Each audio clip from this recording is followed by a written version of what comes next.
চাঁপাইনবাবগঞ্জের রানীহাটিতে বসতবাড়ির পেছনের কবরস্থানে পুঁতে রাখা প্রায় 15-20টি ককটেল বিস্ফোরণ হয়েছে। সোমবার 15 সেপ্টেম্বর ভোর আনুমানিক 4টার সময় সদর উপজেলার ধুমিয়াতপুর এলাকার আহসান মঞ্জুরের কবরস্থানে এ ঘটনা ঘটে। বিস্ফোরণের আঘাতে উঠে গেছে পাশে থাকা একটি সীমানা প্রাচীরের দেয়াল। এতে আতঙ্ক ছড়িয়ে পড়েছে ওই এলাকা জুড়ে।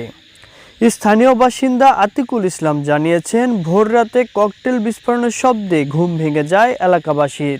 পরে কবরস্থানে গিয়ে দেখা যায় একটি দেয়াল উঠে গেছে ককটেলের আঘাতে।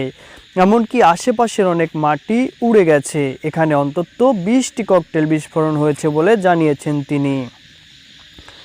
চাঁপাইনবাবগঞ্জের অতিরিক্ত police super ANM Wasim Firoz জানিয়েছেন, ঘটনাস্থলে পুলিশ পাঠানো হয়েছিল।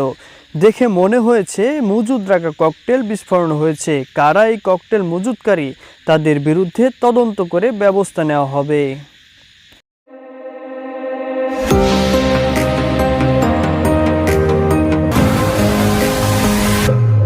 5 টিভি